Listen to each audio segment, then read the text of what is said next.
Om Shanti. Good morning. 2 जनवरी 2025 की मुरली का सार है, मीठे बच्चे, बाप का पार्ट एक्यूरेट है। वह अपने समय पर आते हैं, ज़रा भी फर्क नहीं पड़ सकता। उनके आने का यादगार शिवरात्रि खूब धूमधाम से मनाओ। बाप का पार्ट एक्यूरेट है, वह अपने समय पर आते हैं, ज़रा भी फर्क नहीं पड़ सकता। उनके आने का यादगार शिवरात्रि खूब धूमधाम से मनाओ। प्रश्न: किन बच्चों के विकर्म पूरे विनाश नहीं हो पाते? किन बच्चों के विकर्म पूरे विनाश नहीं हो पाते? उत्तर: जिनका योग ठीक नहीं है, बाप की याद नहीं रहती, तो विकर्म विनाश नहीं हो पाते। योग युक्त न होने से इतनी सद्गति नहीं होती, पाप रह जाते हैं, फिर पद भी कम हो जाता है।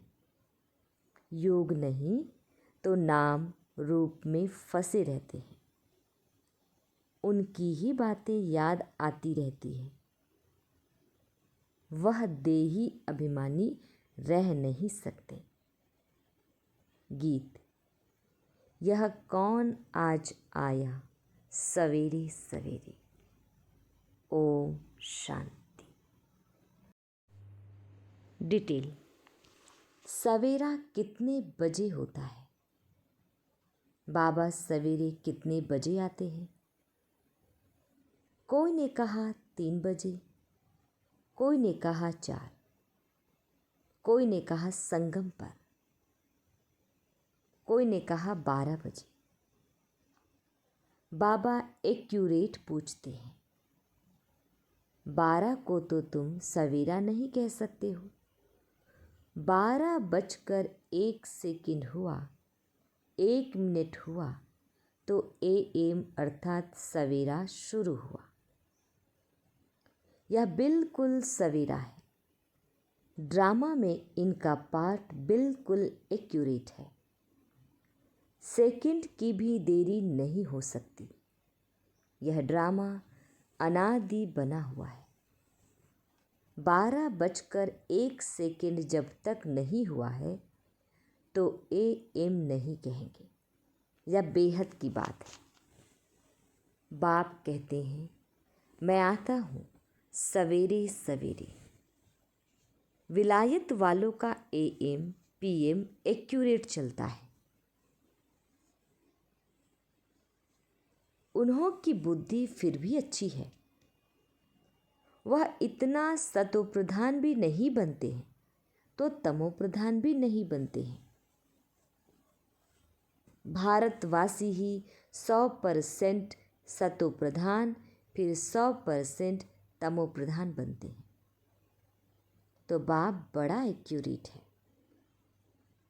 सवेरे अर्थात 12:01 सेकंड का हिसाब नहीं रखते। सेकंड पास होने में मालूम भी नहीं पड़ता। अब यह बातें तुम बच्चे ही समझते हो। दुनिया तो बिल्कुल घोर अंधियारे में है। बाप को सभी भक्त दुख में याद करते हैं। पतित पावन आओ, परंतु वह कौन है, कब आते हैं, यह कुछ भी नहीं जानते। मनुष्य होते हुए एक्यूरेट कुछ नहीं जानते, क्योंकि पतित तमोप्रधान है। काम भी कितना तमोप्रधान है। अभी बेहद का बाप ऑर्डिनेंस निकालते हैं, बच्चे काम जीत जगत जीत बनो। अगर अभी पवित्र नहीं बनेंगे तो विनाश को पाएंगे। तुम पवित्र बनने से अविनाशी पद को पाएंगे। तुम राजयोग सीख रहे हो ना। स्लोगन में भी लिखते हैं, बी होली बी योगी। वास्तव में लिखना चाहिए बी राजयोगी। योगी तो कॉमन अक्षर है। ब्रह्म से योग लगाते हैं, वह भी योगी ठहरे। बच्चा बाप से, स्त्री पुरुष से योग लगाती है, परंतु यह तुम्हारा है राजयोग। बाप राजयोग सिखलाते हैं, इसलिए राजयोग लिखना ठीक है। Be holy and Rajyogi. दिन प्रतिदिन करेक्शन तो होती रहती है। बाप भी कहते हैं आज तुमको गुह्य से गुह्य बातें सुनाता। अब शिव जयंती भी आने वाली है। शिव जयंती तो तुमको अच्छी रीति मनानी है। शिव जयंती पर तो बहुत अच्छी रीति सर्विस करनी है। जिनके पास प्रदर्शनी है, सभी अपने अपने सेंटर पर अथवा घर में शिव जयंती अच्छी रीति मनाओ और लिख दो। शिव बाबा गीता ज्ञानदाता बाप से बेहद का वर्षा लेने का रास्ता आकर सीखो। भल बत्तियां आदि भी जला दो। घर घर में शिव जयंती मनानी चाहिए। तुम ज्ञान गंगाएं हो ना, तो हर एक के पास गीता पाठशाला होनी चाहिए। घर घर में गीता तो पढ़ते हैं ना। पुरुषों से भी माताएं भक्ति में तीखी होती है।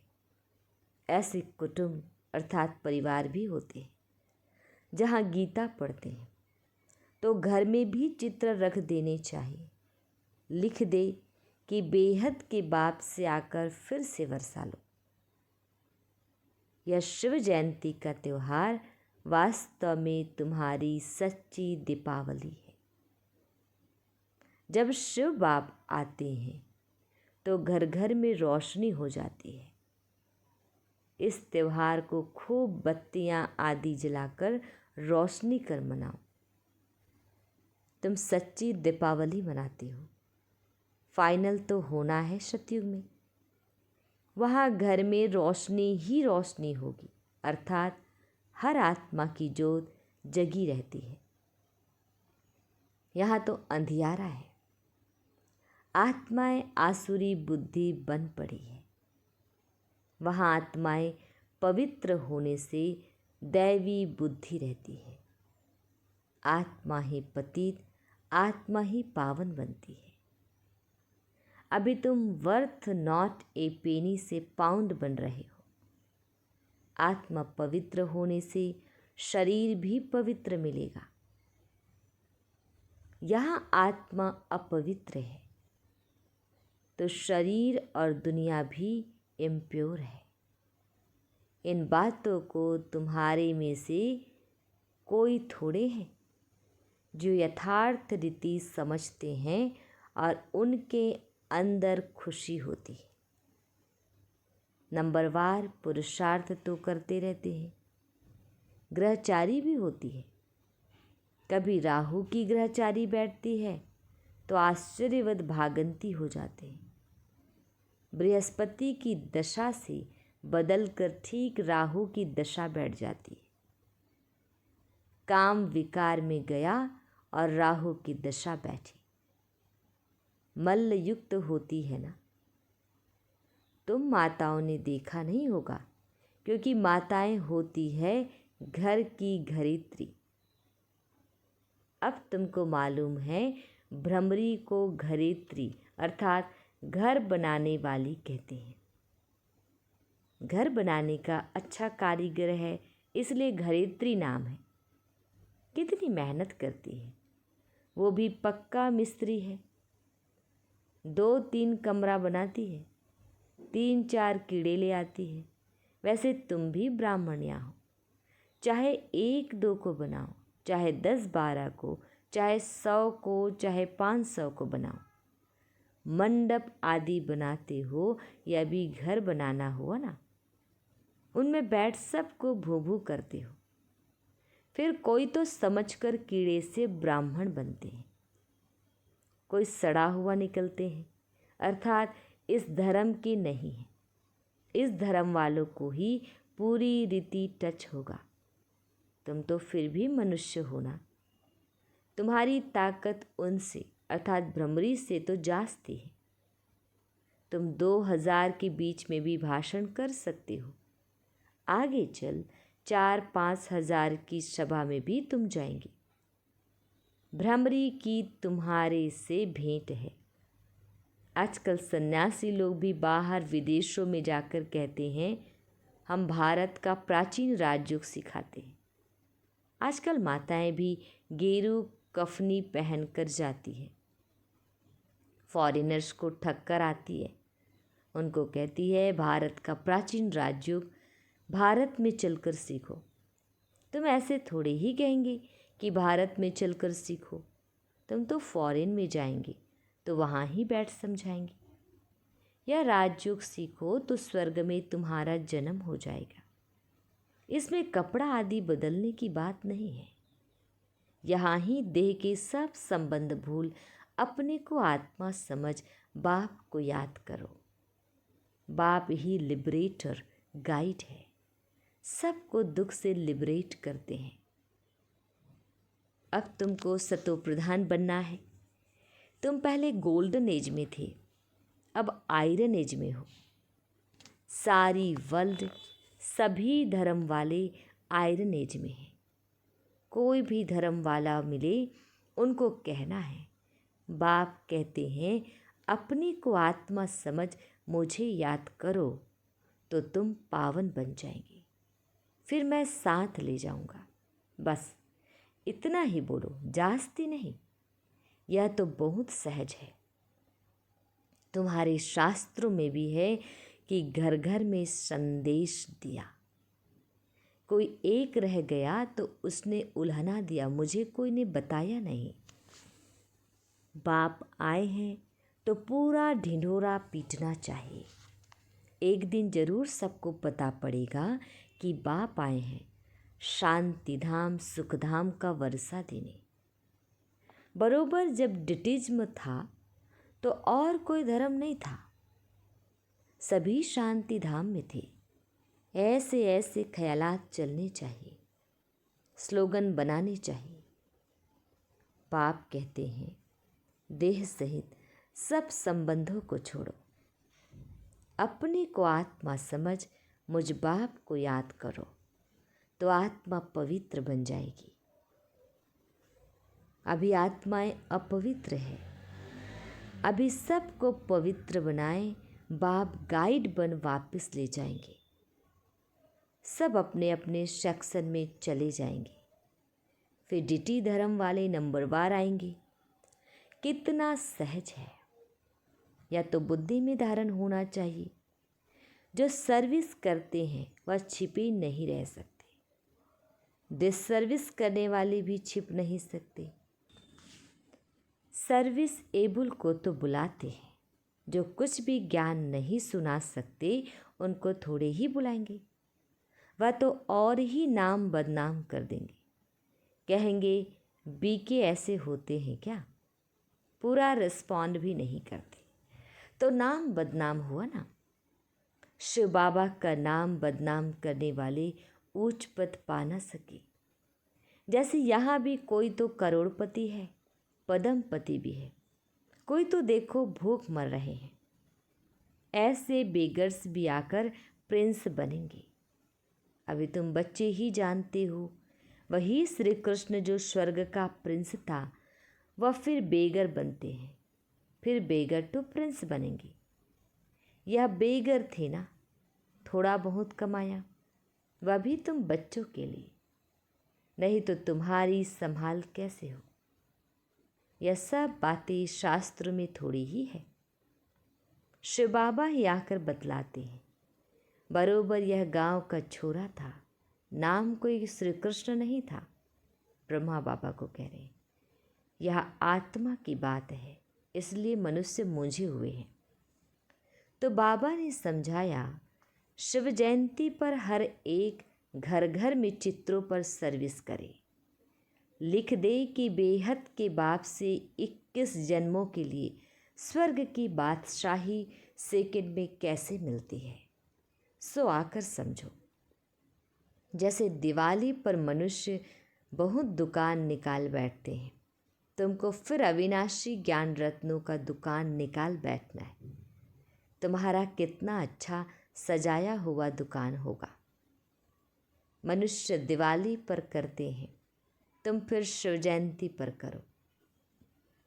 जो शिव बाबा सबके दीप जगाते हैं, तुमको विश्व का मालिक बनाते हैं। वह तो लक्ष्मी से विनाशी धन मांगते हैं और यह जगत अम्बा से तुमको विश्व की बादशाही मिलती है। यह राज बाप समझाते हैं। बाबा कोई शास्त्र थोड़े ही उठाते हैं। बाप कहते हैं मैं नॉलेजफुल हूँ ना। हाँ, यह जानते हैं फलाने फलाने बच्चे सर्विस बहुत अच्छी करते हैं, इसलिए याद पड़ती है। बाकी ऐसे नहीं कि एक एक के अंदर को बैठ जानता हूँ। हाँ, कोई समय पता पड़ जाता है या पतित है, शक पड़ता है। उनकी शकल ही मायूस हो जाती है तो ऊपर से बाबा भी कहला भेजता है, इनसे पूछो। यह भी ड्रामा में नोंद है, जो कोई कोई के लिए बताते, बाकी ऐसे नहीं सबके लिए बताएंगे। ऐसे तो ढेर है, काला मुंह करते हैं। जो करेंगे सो अपना ही नुकसान करेंगे। सच बतलाने से कुछ फ़ायदा होगा, नहीं बतलाने से और ही नुकसान करेंगे। समझना चाहिए बाबा हमको गोरा बनाने आए हैं और हम फिर काला मुंह कर लेते हैं। यह है ही कांटों की दुनिया। ह्यूमन कांटे हैं, मनुष्य कांटे हैं। सत्युग को कहा जाता है गार्डन ऑफ अल्लाह और यह है फॉरेस्ट। इसलिए बाप कहते हैं जब जब धर्म की ग्लानि होती है तब मैं आता हूँ। फर्स्ट नंबर श्री कृष्ण देखो, फिर 84 जन्मों के बाद कैसा बन जाता है। अभी सब है तमो प्रधान, आपस में लड़ते रहते हैं। यह सब ड्रामा में है। फिर स्वर्ग में यह कुछ नहीं होगा। पॉइंट्स तो ढेर की ढेर है, नोट करनी चाहिए। जैसे बैरिस्टर लोग भी पॉइंट्स का बुक रखते हैं ना, डॉक्टर लोग भी किताब रखते हैं, उसमें देखकर दवाई देते हैं। तो बच्चों को कितना अच्छी रीति पढ़ना चाहिए, सर्विस करनी चाहिए। बाबा ने नंबर 1 मंत्र दिया है, मन मना भव। बाप और वर्षे को याद करो तो स्वर्ग के मालिक बन जाएंगे। शिव जयंती मनाते हैं, परंतु शिव बाबा ने क्या किया? जरूर स्वर्ग का वर्षा दिया होगा। उसको 5000 वर्ष हुए। स्वर्ग से नर्क, नर्क से स्वर्ग बनेगा। बाप समझाते हैं बच्चे, योग युक्त बनो तो तुम्हें हर बात अच्छी तरह समझ में आएगी। परंतु योग ठीक नहीं है, बाप की याद नहीं रहती तो कुछ समझ नहीं सकते। विकर्म भी विनाश नहीं हो पाते। योग युक्त ना होने से इतनी सद्गति भी नहीं होती है, पाप रह जाते हैं। फिर पद भी कम हो जाता है। बहुत है योग कुछ भी नहीं है, नाम रूप में फंसे रहते हैं। उनकी ही याद आती रहेगी तो विक्रम विनाश कैसे होंगे? बाप कहते हैं देही अभिमानी बनो। अच्छा, मीठे मीठे शिकिल दे बच्चों प्रति माता पिता बाप दादा का याद प्यार और गुड मॉर्निंग। रूहानी बाप की रूहानी बच्चों को नमस्ते। हम रूहानी बच्चों की रूहानी माता पिता बाप दादाजी को याद प्यार गुड मॉर्निंग और नमस्ते। शुक्रिया मीठे प्यारे बाबा, आपका लाख लाख शुक्रिया। धारणा के लिए मुख्य सार है, फर्स्ट पॉइंट है शिव जयंती पर अविनाशी ज्ञान रत्नों का दुकान निकाल सेवा करनी है। घर घर में रोशनी कर सबको बाप का परिचय देना है। सेकंड पॉइंट, सच्चे बाप से सच्चा होकर रहना है।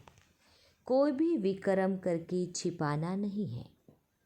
ऐसा योग युक्त बनना है जो कोई भी पाप रह ना जाए। किसी के भी नाम रूप में नहीं फंसना है। वरदान। मैंपन के भान को मिटाने वाले ब्रह्मा बाप समान श्रेष्ठ त्यागी भव। मैंपन के भान को मिटाने वाले ब्रह्मा बाप समान श्रेष्ठ त्यागी भव। डिटेल है। संबंध का त्याग, वैभवों का त्याग कोई बड़ी बात नहीं है, लेकिन हर कार्य में संकल्प में भी औरों को आगे रखने की भावना रखना, अर्थात अपनेपन को मिटा देना, पहले आप करना, यह है श्रेष्ठ त्याग। इसे ही कहा जाता है स्वयं के भान को मिटा देना। जैसे ब्रह्मा बाप ने सदा बच्चों को आगे रखा, मैं आगे रहूं, इसमें भी सदा त्यागी रहे।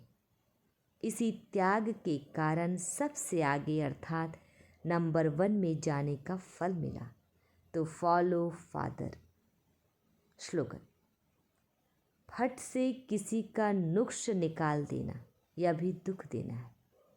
फट से किसी का नुक्स अर्थात कमियां निकाल देना, यह भी दुख देना है। अपनी शक्तिशाली मंशा द्वारा सकाश देने की सेवा करो। डिटेल है। जैसे ऊंची टावर से सकाश देते हैं, लाइट माइट फैलाते हैं, ऐसे आप बच्चे भी अपनी ऊंची स्थिति अथवा ऊंचे स्थान पर बैठ कम से कम 4 घंटे विश्व को लाइट और माइट दो। जैसे सूर्य भी विश्व में रोशनी तब दे सकता है जब ऊंचा है, तो साकार सृष्टि को सकाश देने के लिए ऊंचे स्थान निवासी बनो। ओम शांति।